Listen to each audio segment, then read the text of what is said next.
Hi, this is Mark Lynd, and I want to welcome you to the Business Continuity Series. Today, we'll be discussing what can I do about the new threats to my business continuity with our special guest, Mark Jordan.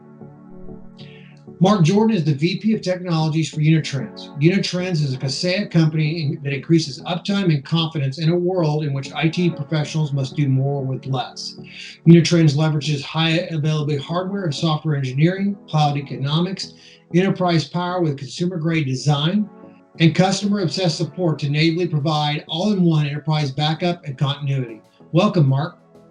Thanks, Mark. I appreciate the time today, and there's no doubt what we're experiencing right now has certainly exposed some of the challenges businesses have with business continuity. Well, it really has. Obviously we're in the middle of some really trying times, and you're starting to see the rapid rise of the remote workplace, and people, that were caught by surprise by business continuity are now trying to figure out, what do I do next? What do I have to do so that I'm prepared for the next pandemic, the next force majeure, the next act of God, if you will. So it's both a scary and time, as well as a time for that has some opportunity for some companies to be better prepared next time. Yeah, you're absolutely right, Mark. If you're looking at what a lot of companies are doing around the world right now, is they're building out a solution on the fly because they have to. And what they're doing really needs to evolve into a permanent solution for them, because we don't know, what's going to happen in the future. We don't know how long our current working conditions are going to last, if it's going to be weeks or months. We don't know if it's going to roll around where we have to do the same thing a year from now. So it's really important for businesses to build out a solution today that they can then take into the future. And when we talk about business continuity, we're not talking just workloads and data access. We're talking about everything in terms of the safety of the employees, the ability to communicate with each other, how the response teams are built. I mean, there's just so much to think about, and I'm really happy that that Netsync's out there doing that for their customers. Yeah, I think one of the things we're seeing is exactly what you just alluded to, is that it's the complexity of it all. It's so much more grander than everybody really expects. And that's led to some disappointment, or, people not really feeling good about how things transpired. And now they're looking for new ways to improve that. And it kind of leads into my first question, which is, how do I protect the data of the remote workers? Well, I mean, that's something that many companies, they've always had remote workers, and they have workers who travel and they carry laptops and that, but they really haven't thought too much about it, because the majority of their business has really been on premise in office locations, and now that they're moving to a remote workforce, they understand the cost that they could suffer if they were to lose data, the risk that they have. I mean, you think about all the remote workers now, they're certainly much more apt to be attacked by hacks, malware, things like that. So one of the things that we've seen a lot in the industry right now is just a huge push for the remote workers to back up their data directly to a cloud location. And I understand that businesses are out there, they're using software as a solution apps like Office 365, and they're using maybe they're using G Suite from Google, maybe they're using Salesforce, and they think, hey, all our data is already up in the cloud, it's being replicated in the cloud, but in reality, that's not always the case. Their data isn't all there. They still run a risk of losing data, whether it's through malware or user error or something like that. So we're seeing a big push toward protecting that endpoint data, that user data, into a direct to cloud backup. And then when you look at O365 or G Suite, Salesforce, once again we're seeing a push to protecting that data as well, and being able to copy it off to another cloud location, just so that you have that redundancy that we've always been used to with our on-prem data, but we need that redundancy with our end user data that's sitting out there and being created as well. Yeah, that unstructured data out there, companies are pretty good at backing up structured data, the database, et cetera, replication, taking snaps, virtually whatever it might be. But where people have really struggled, and what we hear a lot is it's the unstructured data, it's the spreadsheets, the stuff on the web, the box stuff, and all that data is not being backed up, and when it gets lost, it's gone, and it may represent a great deal of work, or it might be some critical data for the organization. Absolutely, and I think that you used a really good word there when you said struggle, right? It has to be easy to deploy. It has to be easy to manage. And when you have workers that are dispersed all around the world, how does an IT staff actually manage that? And so when they start looking at cloud solutions or direct to cloud data backup solutions, it has to be very easy to deploy, very easy to manage.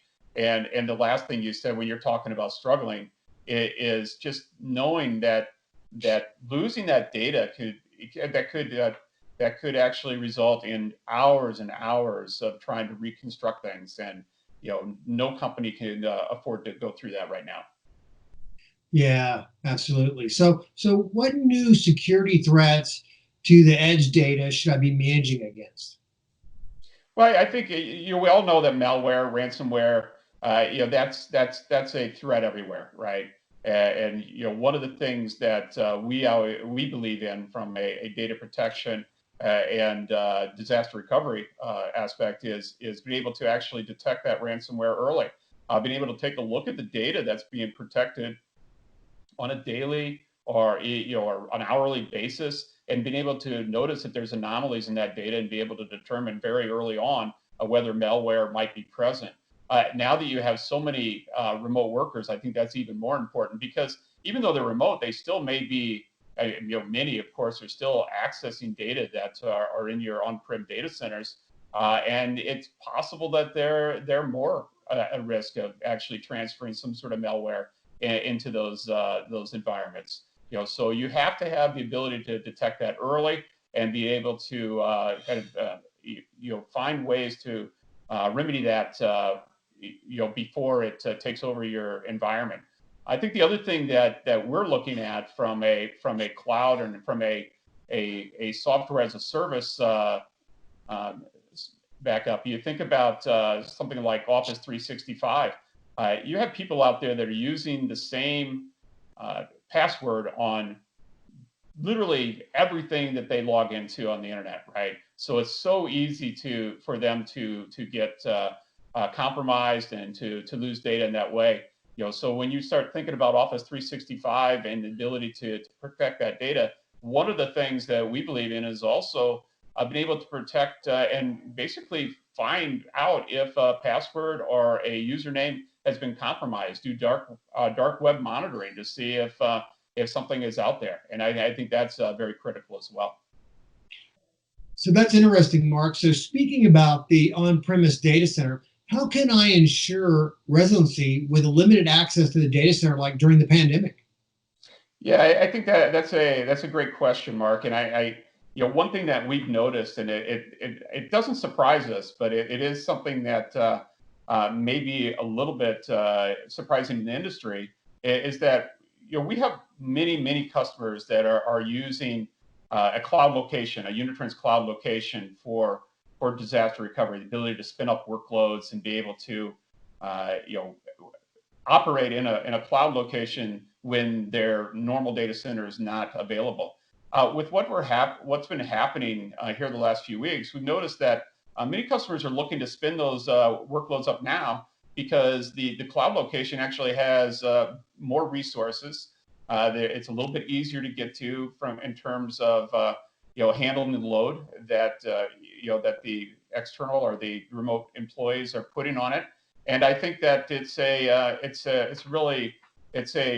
really valuable thing right now for those customers to have that cloud location for their data, that second data. Now, one of the things that as we move forward, for customers who are putting that, or businesses that are putting that into place, if they have a kind of a replicated a data center in a cloud location, the ability to actually test the access to those critical workloads is going to be critical, right? I mean, we just talked earlier here just a few minutes ago that one of the challenges that businesses are struggling through right now is that they're basically putting together a business continuity plan on the fly and trying to implement one that's on the fly.